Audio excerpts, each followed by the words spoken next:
Unified 911, anong matutulong namin sa'yo? Anya ti maitulong mi ken ka po. Anong may tatabang ko sa Unsay imo? akong ikatabang nimo? Ngini makadabang na misal ka no. Sa anumang wika o dialekto, may tulong na darating sa iyo.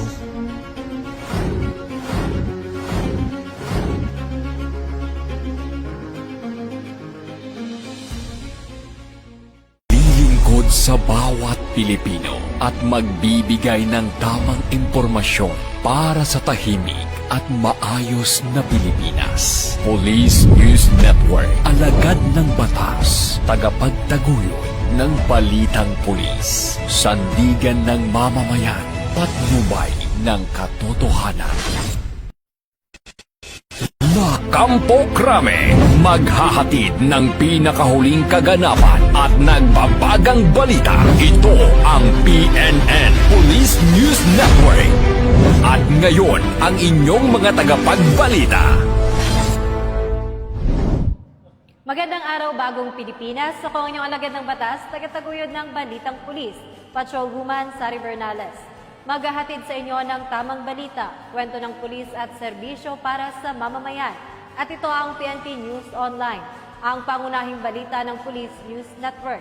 Alagad ng batas, tagataguyod ng Balitang Pulis.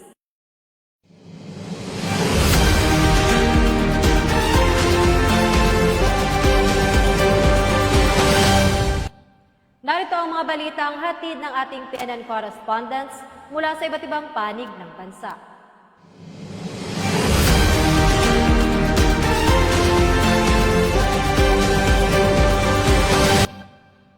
Turnover ng loose firearms sa Lanao del Sur, pinalakas ang kampanya para sa kapayapaan sa Bangsamoro. Ang buong detalye ng report mula kay Patrolman Don Brosas.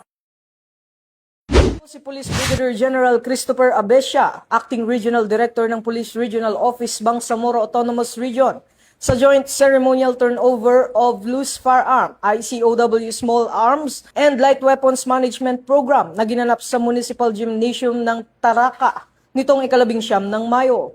Nakisa sa aktibidad ang iba't ibang local government units, partner agencies at stakeholders bilang suporta sa Peace and Security Initiative sa Bangsamoro Region. Layunin ng programa na palakasin ang kampanya ng pamahalaan laban sa paglaganap ng loose firearms at maisulong ang kapayapaan, kaayusan at kaligtasan ng publiko sa komunidad ng Bangsamoro. Sa pamamagitan ng voluntaryong pagsuko at maayos na pamamahala ng small arms and light weapons, inaasahang mababawasan ang karahasan at mapapalakas ang seguridad para sa mamamayan sa rehiyon.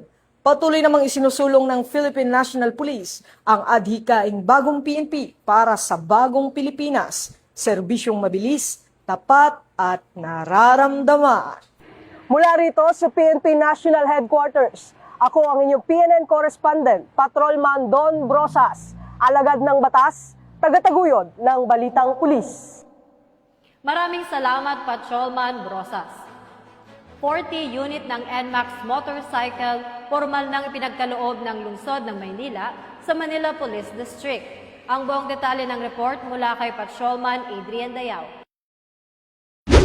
Ipinagkaloob ng pamahalang lungsod ng Maynila ang 40 bagong unit ng NMAX motorcycle sa Manila Police District na mula sa Chancay Sec College sa patuloy nitong suporta sa kapulisan. Ayon sa lokal na pamahalaan, malaking tulong ang mga bagong motorsiklo upang mas mapabilis ang pagresponde ng kapulisan sa iba't ibang insidente, lalo na sa mga masisikip na kalsada at eskinita sa Kalakhang, Maynila. Inaasahan ding mapapalakas nito ang police visibility at pagpapatrolya sa mga komunidad para sa mas ligtas na kapaligiran ng bawat mamamayan. Nagpahayag naman ng pasasalamat si Manila Police District Director, Police Brigadier General Arnold Santiago sa mga bagong motorsiklo na kanilang magagamit sa araw-araw na pagpapatrolya at operasyon, lalo na sa kampanya laban sa kriminalidad at sa pagpapanatili ng kaligtasan ng lungsod. Bagong PNP para sa bagong Pilipinas, serbisyong mabilis, tapat at nararamdaman. Mula po dito sa Kampo Krame, ako po si Patrolman Adrian Dayaw, nagbabalita para sa Police News Network. Alagad ng batas, tagataguyod ng Balitang Pulis, bagong PNP para sa bagong Pilipinas, serbisyong mabilis, tapat at nararamdaman. Maraming salamat, Patrolman Dayaw. Inilunsad ng Northern Police District ang Seminar on Disaster Preparedness and Awareness bilang bahagi ng paghahanda para sa panahon ng tag-ulan. Magbabalita dyan sina Patrolwoman Crisel Ann Esperanza.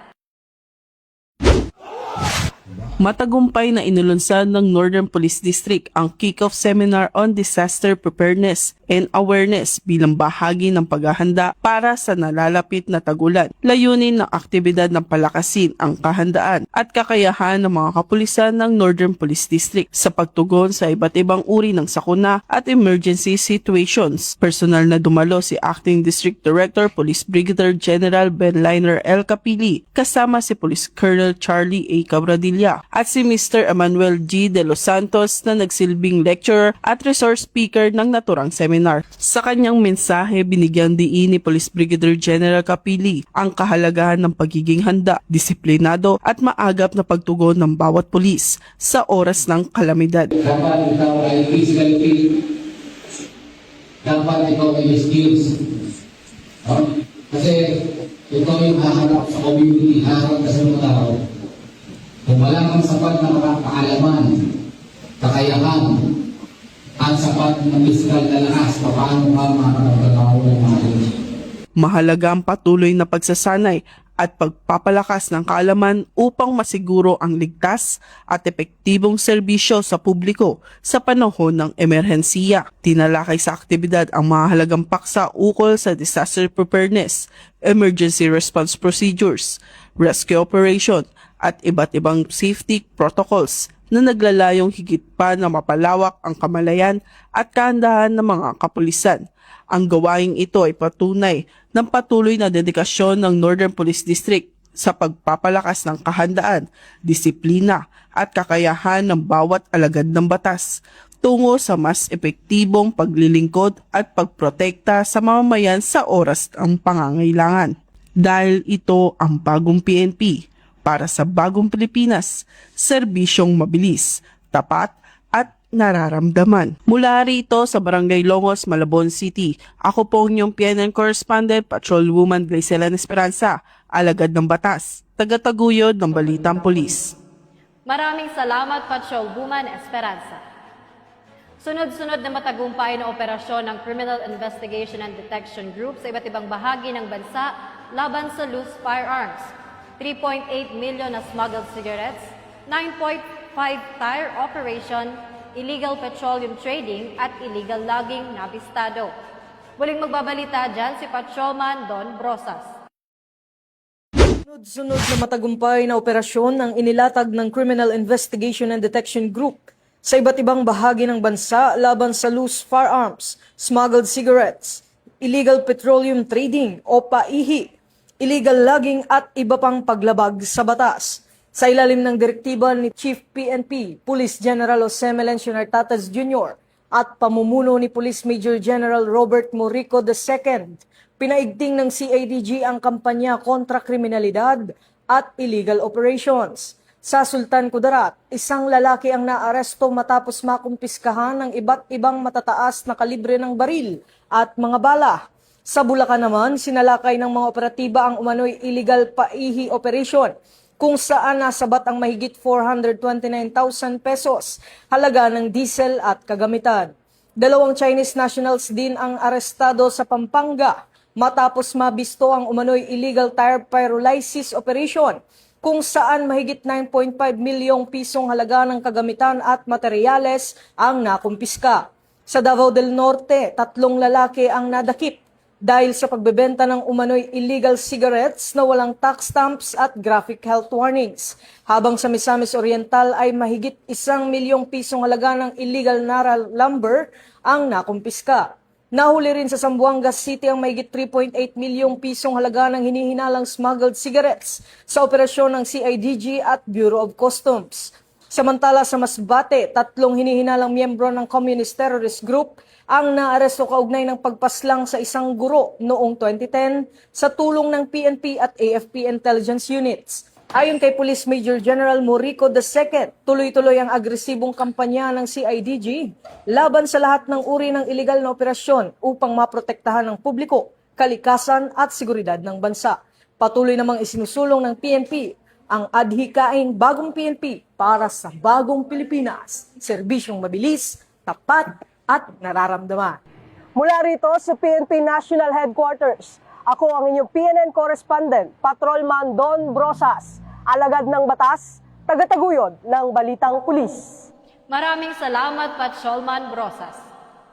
Isang 2 buwang gulang na sanggol ang matagumpay na nailigtas matapos ang agarang pagresponde ng mga otoridad sa Iligan City. Yan ang balita ni Police Corporal Joven Subsuban. 2 buwang gulang na sanggol ang naligtas matapos mabilis na rumispondi ang isang pulis sa Barangay Suarez noong Mayo 13, 2026. Kinilala ang pulis na si Patrolman James Michael Teves na naka-assign sa Iligan City Police Station 2. Ayon sa ulat, alas 12:58 na ng madaling araw habang naka-duty ang pulis sa kanilang police outpost sa Barangay Hall ng Suarez. Biglang huminto ang isang motorsiklo at humingi ng tulong ang ama ng sanggol. Bit-bit ang anak na hirap na huminga at halos hindi naggumagalaw matapos umanong mabulunan. Dahil sa kaalaman sa medical response, agad na sinuri ni Patrolman Teves ang kalagayan ng sanggol at kahit aminadong kinabahan dahil 2 buwan pa lamang ang sanggol na ito. So ako itong gikuha ang bata. Ako siyang gipakulob. Ay recovery position and ako siyang gibakblos kadagan. Antod sa wala ko kabalo pila to kabakblos around 12:58 to. Naumlay siya kadagan. Then hilak. So mutoy ako ang sign nga naka-recover na gid ang bata. Salamat Lord.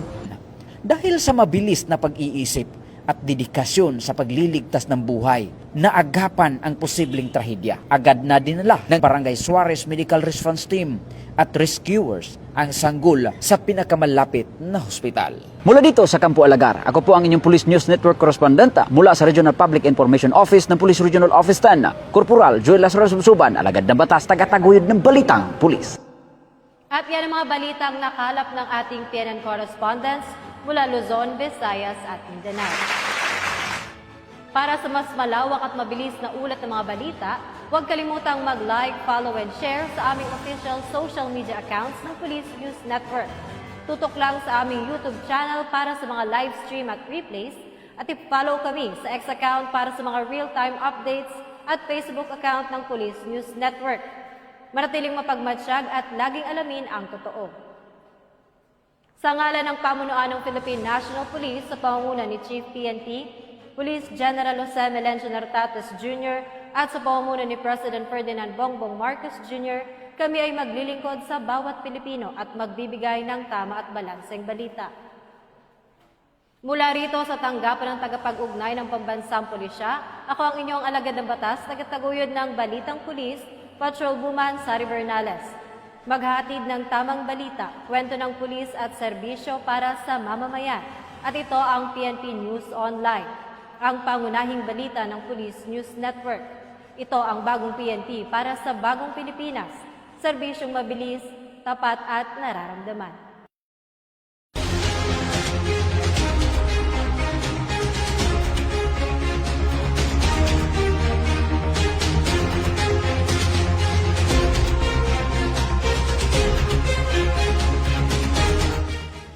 Police News Network, alagad ng batas, tagapagtaguyod ng Balitang Pulis.